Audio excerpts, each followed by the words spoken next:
Assalamualaikum warahmatullahi wabarakatuh. Halo sahabat kepompong. Kalian yang pernah atau sedang belajar di jurusan kimia, pernahkah Anda kepikiran jika lulus kelak itu bisa kerja atau berkarir di mana aja ya? Tidak hanya sebatas karir laboran, peneliti atau QC, lulusan kimia itu ternyata bisa memiliki peluang karir yang sangat luas, meliputi berbagai bidang industri, profesi, dan bahkan menduduki karir bergengsi di sejumlah lembaga. Berikut kami akan ulas karir apa saja yang bisa dicapai oleh seorang lulusan jurusan kimia. Namun sebelum kita lanjut, silahkan dukung kami dengan cara klik like, komen, dan subscribe channel ini, karena like, komen, dan subscribe itu 100% gratis.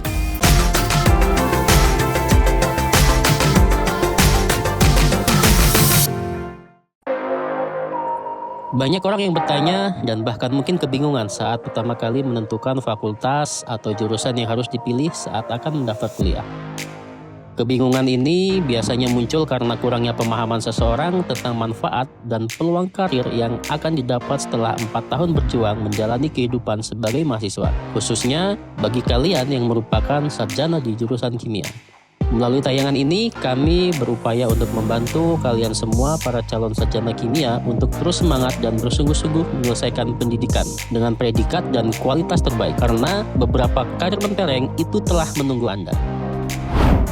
1. Kementerian Keuangan. Kementerian Keuangan ini merupakan salah satu lembaga negara dengan jenjang karir yang bergengsi serta memiliki salary yang relatif besar dibandingkan dengan beberapa lembaga pemerintahan lainnya. Selain itu, sahabat kepompong juga itu mempunyai peluang besar mendapatkan berbagai tunjangan yang menarik hingga uang pensiun. Nah, ini kita ada tiga lab, ada tiga lab. Yang paling besar itu di Jakarta, kemudian ada di Medan, satu lagi di Surabaya.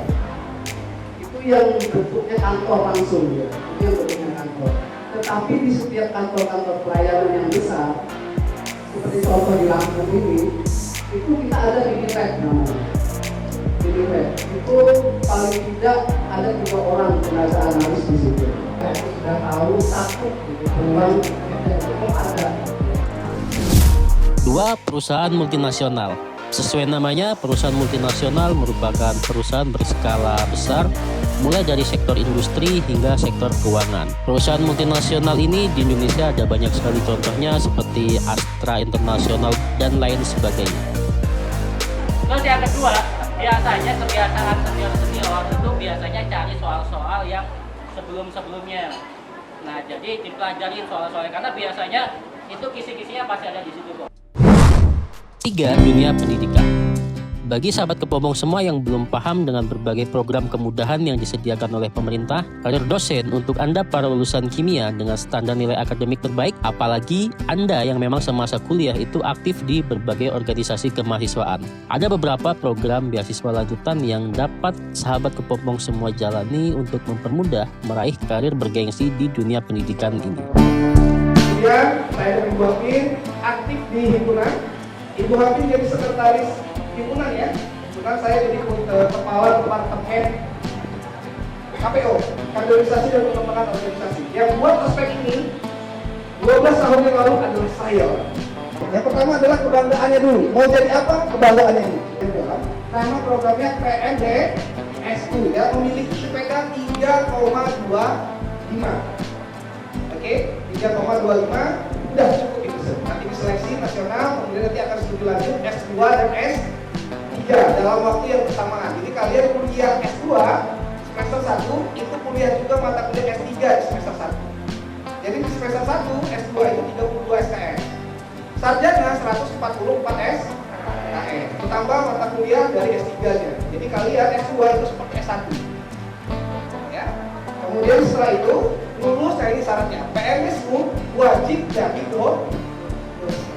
Itu namanya beasiswa PNDSU. Syaratnya itu tadi aktif organisasi, IPK 325 ya. Kemudian fresh graduate, lulus langsung, tidak boleh kerja ya. Jadi kebijakannya pemerintah, kita disekolahkan dulu S3 baru dijadikan dosen. Entrepreneurship. Entrepreneurship merupakan wirausaha baik itu sesuai dengan bidang kuliah yang dia tekuni maupun di luar bidang kuliah yang ditekuni. Entrepreneurship merupakan sebuah peluang yang ingin mencapai kesuksesan dan kebebasan finansial, tidak ingin terikat oleh aturan-aturan perusahaan ataupun pemilik dari usahanya sendiri. Jadi proses aslinya itu adalah ini Mas. Jadi berasal dari bakteri Acetobacter. Nah, itu seperti ulat sutra, mengeluarkan serat-serat benang-benang bentuknya, benang-benang selulosa namanya. Nah, bakteri itu hidup di media air kelapa. Air kelapa. Jadi bakteri itu di air kelapa, makan air kelapa, makan gula itu glukosa itu terus menghasilkan serat-serat, tumpukan serat itulah yang dinamakan serat selulosa yang di pasaran masyarakat taunya nata de coco.